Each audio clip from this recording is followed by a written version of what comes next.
em São Vicente Ferre. E toda vez que ele faz aqui um comentário mais abrangente, a nível de Estado, ou eles têm um segmento, já falei isso aqui várias vezes, dentro da esfera da crítica construtiva, mas também nós falamos veementemente quando, mesmo na crítica construtiva, as coisas não acontecem. E a gente não tem nenhum problema pessoal, nem temos, nem vamos ter, enquanto nós estabelecermos esse programa que nós estamos aqui executando há mais de ano, quase mais de 2 anos, aqui no na nossa Rádio Capivari de Mirim FM, intitulado o nome Fala Jadiel Paripense. Enfim, o que eu estou querendo dizer com isso? As pessoas essa semana começaram a mandar algumas mensagens para mim nas minhas redes sociais, e a pergunta é o seguinte: Jadiel, assim, abrangente dentro do espectro do conteúdo no geral, conteúdo no geral, e a pergunta era se eu entendia ou eu estava vendo que, poxa, será que a governadora não fez nada de bom até agora? Será que a governadora não fez nada de bom até agora? Essa era a pergunta no geral. Você critica muito a governadora, coisa e tal, mas ela não tem nada de bom, ela fez isso, fez aquilo. E quando eu absorvi todas aquelas informações, eu entendi claramente que a pergunta clara e objetiva era simplesmente perguntando a mim, né, como diria o nosso amigo ex-vereador Paulo Farias, um grande abraço, meu amigo Paulo. O Paulo Farias ele dizia assim, simplesmente, disse, poxa, a governadora não fez nada de bom, nada que possa dizer assim aos pernambucanos, poxa, valeu a pena eu dar o voto. Eu digo a você que nenhum gestor ele é completamente ruim. Agora ele tem que acertar mais do que errar menos. Para que um gestor ele tenha a capacidade, né, de continuar na vida política, quando ele tem um mandato eletivo, ele tem que ter a capacidade perante a população de acertar mais, acertar mais. Então, nesse momento agora, eu entendo que a governadora, vejam só o que eu vou falar, eu entendo que a governadora, em alguns pontos eventuais, tem acertado. Alguns pontos eventuais tem acertado, sim. Né? Na questão de organização da máquina administrativa, de algumas coisas pontuais, né, que eram travadas demais no governo Paulo Câmara, até por uma questão de comodidade, né? 200 anos no poder não sai nunca, então tanto fez como tanto faz. E ela tem tentado, sim, né? A questão mesmo agora, eu vou agora pontuar para você, foi uma luta dela com a equipe dela, a questão de aquele prejuízo que as pessoas tiveram lá nesses apartamentos caixão, né, de colocar que a seguradora da Caixa pague, né, a perca dos imóveis, daquilo tão sonhado que é a casa própria. Foi uma luta dela, de que se passagem. Facilitou a questão do Minha Casa Minha Vida, né, em apoiando, dando até 20 mil reais àqueles que não tinham sinal, né, as pessoas de baixa renda. Sim, isso é ruim? Não, isso é bom. Né? Agora, algumas questões ainda continuam aí, a gente está esperando para ver o que, é que vai acontecer. Não tenha sobre dúvida. E essas questões que nós estamos esperando é o gargalo de qualquer governo. Eu digo que é o âmago, é o central, é o coração do governo, que é educação, saúde e segurança pública. Educação, saúde e segurança pública. E se você quiser, a gente muda até a cronologia. Vamos para a segurança pública, saúde e educação. Eu ainda acho que saúde é o primeiro. Então, até agora, não conseguiu acertar. Não conseguiu acertar. Ela, essa semana agora, ela comemorou bastante, eu achei tremendo, né? Conseguiu com o governo federal, através do BNDES, né? um levante de 1,5 bilhões de reais para ações de infraestrutura pelo novo PAC. Ótimo. E nesse processo, desse recurso que ela absorveu, vai sim contar com a universalização. Eu venho falando sobre isso, né? Falei no tempo que eu era candidato, vivo falando sobre isso, a universalização do esgotamento sanitário. Que as pessoas tenham esgotamento sanitário, todas as pessoas, toda a população tem o direito, né? A drenagem do esgotamento sanitário, não jogar mais dejetos nos rios, né? colocar assim, de acordo com as normas técnicas. Então, isso é muito importante. Dentro desse processo também, ela está também uma coisa que, para mim, eu acho interessante, que é o processo de organizar a estrutura da Compesa e colocar ela para privatizar. E por que eu acho que a Compesa deve ser privatizada? Porque ela não funciona. Ela atende uma demanda, mas a grande demanda ela não atende. O serviço dela é capenga. Agora não vai me falar, não, mas deixaram ela ficar sucateada. Quem deixou? As pessoas sucateiam ela para ela privatizar. Ao longo dos tempos, desde os governos que eu me conheço por gente, entendo por alguma coisa de política, doutor Arraes, Joaquim Francisco, Gustavo Krause, Roberto Magalhães, a Compesa nunca foi coisa muito boa, não.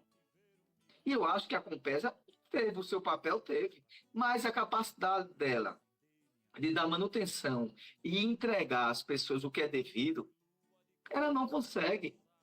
Então, se vai privatizar, e eu até concordo, ela tem que ser obrigada a cumprir as metas de universalização, tanto do esgotamento sanitário, também como da questão de proporcionar água potável e de boa qualidade para todas as pessoas.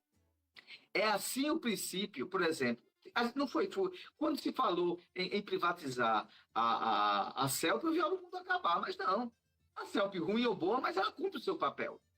E quando nós reclamamos, os atores fiscalizadores dos governos impõem multas, e multas severas, quando ela não atende às demandas. Nenhuma empresa que se presta serviço público é 100%. Nenhuma empresa. Tem umas melhores e umas piores, e umas que nem dá satisfação a você. Agora, no meu entendimento, essa concepção que a Raquel está construindo, e aí ela disse, né, que agradecer até o governo Lula, esse mesmo governo que ela não teve coragem de apoiar durante as eleições. Mas ele está aí. O governo Lula é interessante, porque ele não governa com fígado. Ele mostra que é um governo para todos, independente se Raquel é alinhada ou não. E, mais uma vez, o governo federal está aportando recursos, 1,5 bilhões, que vai servir, sim, para a questão da melhoria dos investimentos em infraestrutura urbana do nosso Estado. E dentro desse processo de infraestrutura urbana, temos aí a questão do saneamento básico. São Vicente mesmo, o saneamento básico é precário. Eu já debatia sobre isso. É horrível que a gente não tem saneamento. Tem alguns sumidouros, alguns equipamentos de filtragem para não jogar os dejetos, mas são muito capengas, 1 ou 2 unidades, e cirurgia não funciona. A gente sabe que a maioria dos dejetos, 70% dos dejetos em São Vicente, isso são dados do Ministério da Saúde e da FUNASA, 70% são jogados, sim, no rio. E vai ficar dessa forma? Claro que não. Então, sim, precisa sim de uma empresa capaz, né, de alguém que absorva esse problema e comece a construir alternativas para a gente restaurar de novo o leito dos rios. Isso é que é importante. Né? Então, essas ações que a governadora está fazendo, de médio a longo prazo, vão surgir efeitos, sem sombra de dúvida. E outra coisa, saneamento básico, esgotamento sanitário, é a base para a saúde, a boa saúde das pessoas, das comunidades, das pessoas que moram nos bairros, que não têm saneamento básico. Então, isso é muito importante. Tudo está aí. Né? As cidades ou nações que investiram 100% em universalizar o seu saneamento básico, eles tiveram uma redução tremenda na questão de doenças básicas, né? Doenças decorrentes disso, de saneamento básico, verminose e aí as outras que aparecem. Então, isso é importante. E como é importante essa luta da governadora Raquel Lira? O que a gente está querendo agora? Que essas obras, né, que foram pacificadas e anunciadas, elas se tornem realidades. Porque muitas vezes eu vejo, absorver o recurso, mas muitas vezes não chegam na ponta. Então, isso é bom, é positivo, não tem a sombra de dúvida. A governadora está de parabéns. Está de parabéns mesmo. Então, naquilo que a governadora faz e que é propositivo e que é positivo para a população, este que está aqui vai falar, gente. Se vocês acompanham nossas redes sociais, nós vamos falar sim. Mas aquilo que não acontece, a gente vai continuar criticando. Vai continuar criticando até acertar. É para isso que governos que são eleitos democraticamente, é para isso que governos que são eleitos democraticamente têm que absorver, tem a responsabilidade de absorver as demandas e os anseios populares. Então, essa disposição, né, esse sentimento que foi feito, né, essa ação aí conjunta aí do governo, né, em captar esses recursos que vão servir claramente à questão da universalização, das pessoas possam ter água potável em suas casas, todas as pessoas, e água potável com regularidade. Porque a Compesa hoje, ela fornece água hoje, daqui a 10 dias não. Agora está mais ou menos. Mas quando chega mesmo o tempo de verão, a gente sabe que sofre, porque não dá manutenção correta às suas tubulações, e quando começa assim, processo de escassez, estoura cano, coisa e tal. E esse estouramento de cano é uma tragédia, né? Que é perda do recurso hídrico. Fica lá 2, 3, 4 dias, reduzindo demais aquelas pessoas que trabalham, né, na questão dos conceitos de manutenção das tubulações, né, dos encanamentos, a palavra mais popular. Hoje, um núcleo tem que vir de Carpina para atender São Vicente. Isso só acontece em São Vicente, em Macaparana, em Vicência, em Nazaré da Mata, Aliança. É dessa forma. Então, a redução, né, e a precarização do serviço público na questão do saneamento e da distribuição de água potável, isso é evidente no nosso estado de Pernambuco. A Compesa não serve, a Compesa faz as pessoas sofrerem, né? E a decisão, no meu entendimento, de organizar ela, né, e colocar para o mercado e privatizar ela, só que o processo de privatização, claro, ele tem que preservar as obrigatoriedades do princípio do quê? Da universalização, independente se onde tem bairros pobres, bairros pobres, que necessariamente não dão lucro, essas empresas, bairros ricos, então, mas tem um princípio da responsabilidade da universalização social, como a Neoenergia faz, que a antiga CELP, que a Neoenergia faz, né? Tem energia, ela fornece energia para todo mundo. Era a melhor empresa do mundo? Não.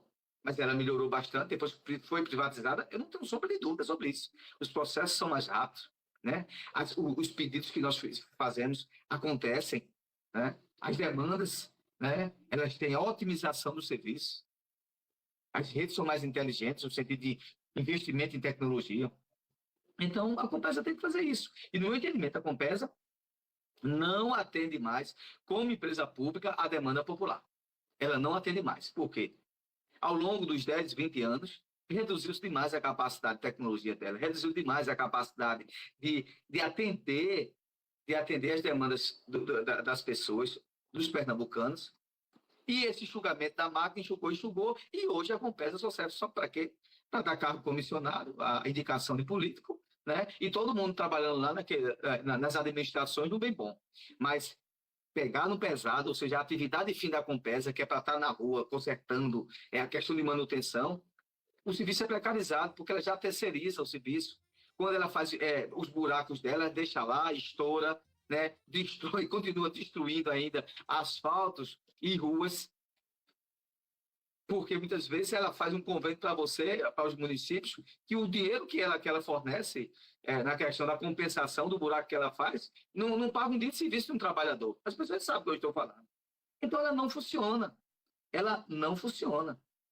Efetivamente, na ponta ela não funciona. Pode funcionar muito bem na burocracia e na papelada, no ato de cobrar, que ela bota até as pessoas no SPC. Ela não fornece água, mas bota as pessoas no SPC. Vocês não sabiam disso, mas ela faz assim, aqueles que não sabiam. Mas é assim. Então, veja só, a gente tem um ponto aí, onde o governador entende claramente que precisa, sim, universalizar o sistema, o abastecimento de água potável para as pessoas, universalizar. Esgotamento sanitário é essencial, o esgotamento sanitário é essencial para a saúde das pessoas, e com esse valor a gente entende que isso aconteça, e que universalize sim o nosso Pernambuco por completo. Nós esperamos o quê? Que isso aconteça com rapidez, e que não pare na burocracia, A gente espera que esses anúncios que foram feitos, eles de fato aconteçam na ponta, e quando digo na ponta, é na casa do cidadão, do trabalhador e da trabalhadora pernambucana.